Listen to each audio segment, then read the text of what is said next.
तो तुम्हें कोई भी परेशानी, किसी भी तरह का चिंतन विक्षेप में नहीं आना चाहिए कि नाम जप के लिए जैसे बने, जैसे जबरदस्ती जिह्वा से आप नाम उच्चारण, यहां जिह्वा की बात करें, केवल जीव से अभ्यास तुम बना लो, जो नाम तुम्हें प्रिय लगे या जो गुरुदेव ने दिया हो। जीव के द्वारा प्रभु के नाम की आवृत्ति अगर निरंतर होने लगे तो बहुत जल्दी हृदय के जो पाप वासना मल है वो सब नष्ट हो जाते हैं। ध्यान से सुनो इसे। यदि हम बहुत काल तक, पातंजलि जी ने भी कहा, दीर्घ काल निरंतर सत्कार सेवितो दृढ़ भूमि, दीर्घ काल तक निरंतर आदर के साथ नाम जप करे, तो कह रहे जीव के द्वारा प्रभु के नाम की आवृत्ति निरंतर होने से पूर्व के जितने मल हैं, जितने संचित पाप हैं, जितने विक्षेप हैं, वो सब नष्ट हो जाते हैं। अभी तो शुरू ही नहीं किया है, अभी तो विक्षेप ही विक्षेप है, मल ही मल है, और आप कहते हो हमारे दुख दूर हो जाए। नाम जप करो, दुख दूर होने की बात क्या, दुख की निशानी नहीं रह जाएगी। जैसे अगाध समुद्र में मछली किलोल करती है, ऐसे हरि शरण में जो जीव होता है, भजन करता है, उसे अपार सुख मिलता है। सुखी मीन जिमी नीर अगाधा। अब तीसरी बात है, ये बहुत क्रम से जोड़ की, जैसे स्मृति तो उससे सब कुछ अनुभव होगा, पर उसकी प्राप्ति नाम जप से होगी।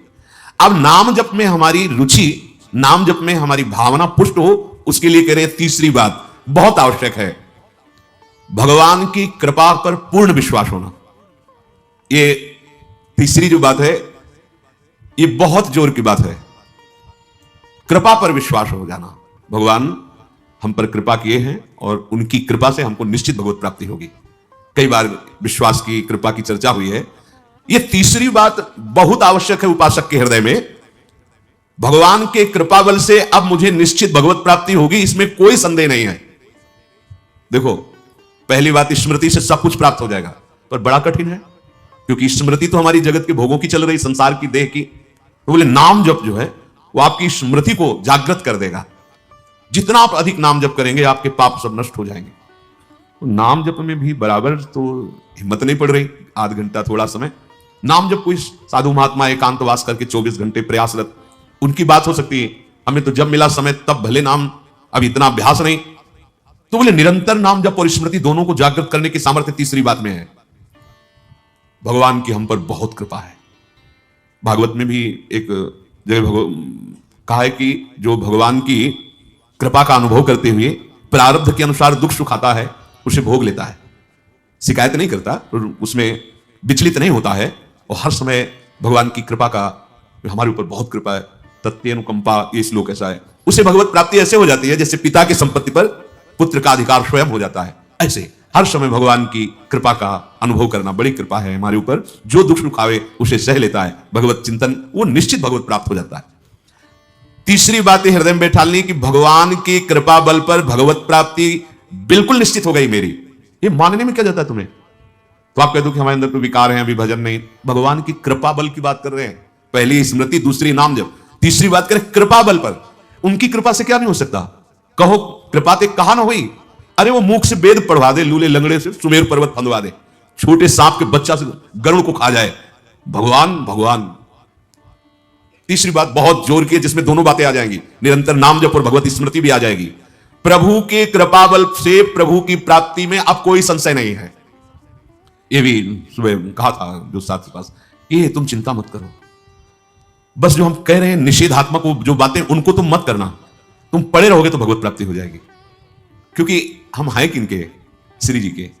यहां जो भी आप छोटी सी भी चेष्टा कर रहे हैं, बहुत बड़ा भजन हो रहा है, महल में है, वृंदावनेश्वरी के धाम में है, एक छोटी सी भी चेष्टा, जैसे कहीं सोनी लगा दिया, कुछ भी, जो भी चेष्टाएं कर रहे हो, खान पान संबंधी भी जो चेष्टाएं कर रहे हो, आपका भजन यहाँ फिर स्वार्थ आपने भजन गए, तुम चिंता मत करो भगवत प्राप्ति की।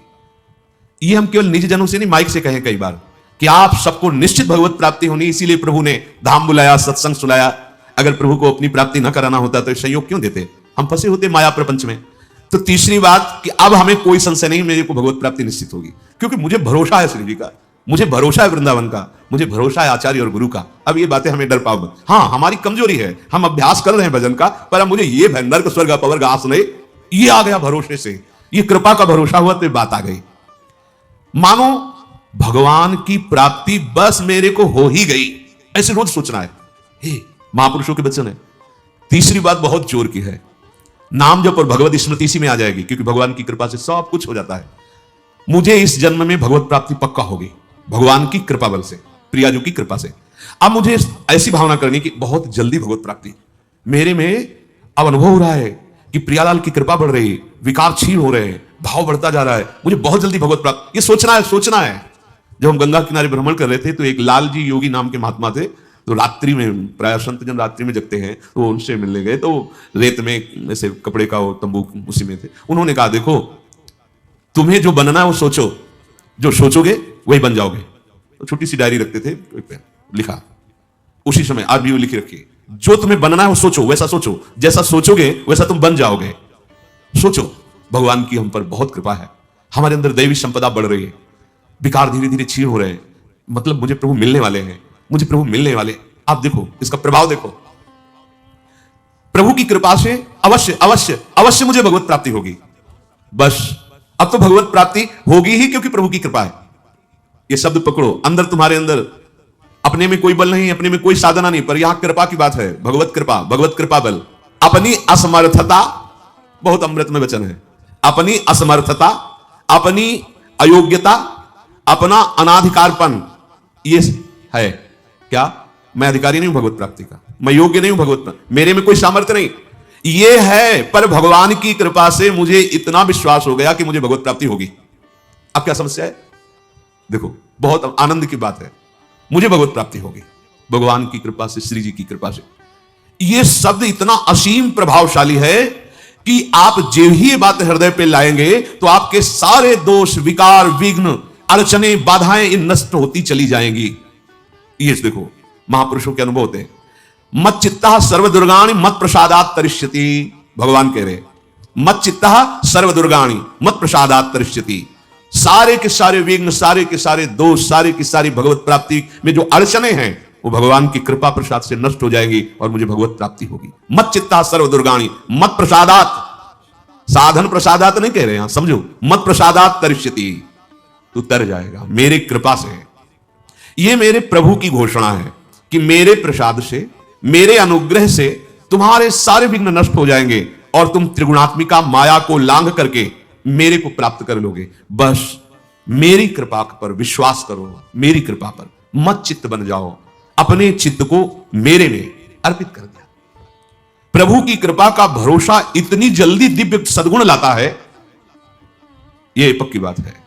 जो दिव्यता आती है भागवतिक, वो भगवत कृपा से आती है, और यह कृपा तभी अनुभव में आती है, तो पर अनुभव में तभी आती है जब यह बात आ जाती है कि मैं असमर्थ हूं, मैं अयोग्य हूं, मैं अनाधिकारी हूं।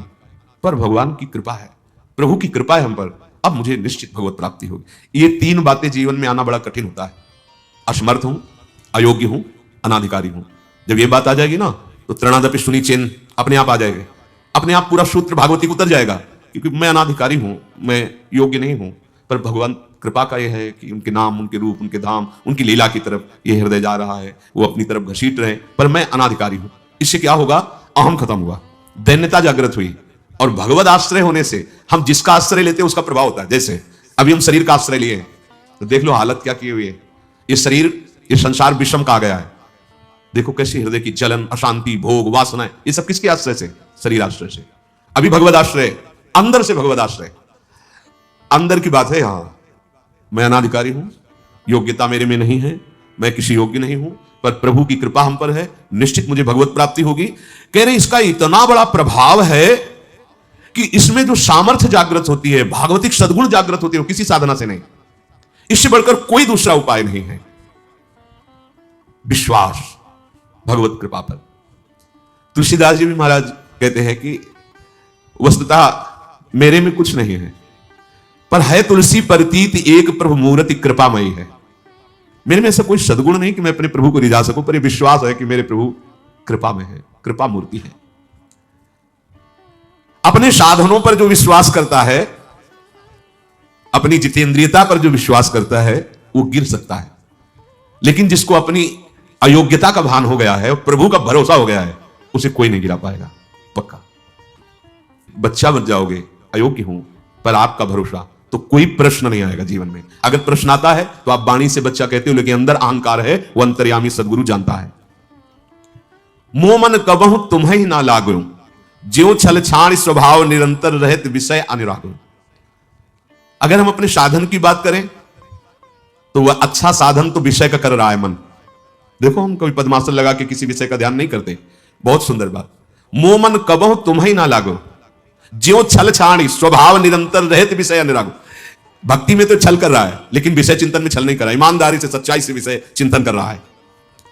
मेरा मन हे प्रभु कभी आप में ऐसे नहीं लगा जैसे विषय में ये छल छाड़ कर स्वाभाविक लगता है।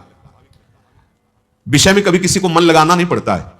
देखो विषय में कभी किसी को मन लगाना नहीं पड़ता, स्वाभाविक लगा रहता है, निरंतर लगा रहता है और अटल लगा रहता है। देखो अटल का मतलब बस वो यही शब्द स्पर्श रूप रस गंध इन्हीं में घूमेगा। कभी वो हट करके ऐसे प्रभु में लगा जैसा विषयों में लगा है। ज्यों छल छाण स्वभाव निरंतर रहत विषय अनुराग्यो। मेरे मन की दशा, मेरे इंद्रियों की दशा आपके अनुकूल नहीं है प्रभु, ये विषय के अनुकूल है। पर प्रभु मेरे मन में एक विश्वास हो गया है कि आपकी मूर्ति कृपामयी है और जीभ ने नाम की ओट ली है तुलसी प्रतीत एक प्रभु मूर्ति कृपामयी है और नाम की ओट जीभ ने ले ली है। बस अब सब कुछ हो जाएगा। चौथी बात, प्रत्येक प्राणी में, संसार की प्रत्येक वस्तुओं में मेरे प्रभु समाये हुए हैं। यहां सिद्धावस्था आती है। ये तीन बातें बहुत जोर की। पहली है भगवत स्मृति, इसमें सब कुछ हो जाता है पर बड़ा कठिन है, इसलिए नाम जप जिह्वा के द्वारा, उसमें भी बहुत कहां रोज नाम महिमा सुनते हैं, इतनी प्रीति कहां हो रही। तो बोले तीसरी बात पकड़ लो कि हम पर प्रभु की बहुत कृपा है और भगवत कृपा से मुझे इसी जन्म में मुझे भगवत प्राप्ति होगी। चौथी बात, ये बहुत ही आवश्यक है क्योंकि अगर ये नहीं तो भजन करना कठिन, बचाना कठिन, पचाना कठिन। इससे भजन तुम्हारा पच जाएगा, तुम सिद्ध हो जाओगे। जैसे चावल सिद्ध हो जाता है तो कहीं भी दबाओ उसमें कड़ापन नहीं रहता, ऐसे जो सिद्ध हो जाता है तो उसके हृदय में कठोरता नहीं रहती, प्रेम से द्रवित हृदय होता है। कठोर हृदय में ही काम क्रोध लोभ मोह मद मत्सर रहते हैं, शुष्क हृदय में, द्रवित हृदय में नहीं रहते। प्रत्येक प्राणी, संसार के प्रत्येक वस्तु में मेरे भगवान विराजमान है। कोई ऐसी जगह नहीं जहां भगवान ना हो। ये बैठालना है, हमें दिखाई दे रहा है माइक है, दिखाई दे रहा है, लेकिन जब सृष्टि नहीं थी तो माइक नहीं था। जब सृष्टि नहीं रहेगी तो माइक नहीं रहेगा। बीच में माइक जो दिखा रहा है कौन? जो सृष्टि के पहले था, जो सृष्टि के बाद में था, वही बीच में भी मत्ता पर तरम नान्यत किंचित अस्ति, किंचन मात्र कुछ और नहीं, मेरे प्रभु बने हुए हैं। प्रहलाद जी की सिद्धावस्था यही तो हुई थी गुरुदेव नारद की कृपा से। सर्वत्र भगवान है, तो खंभे से भी नरसिंह भगवान, नामदेव जी कुत्ते से भी भगवान को प्रकट कर लिया, श्वान में भी भगवान, भूत में भी भगवान।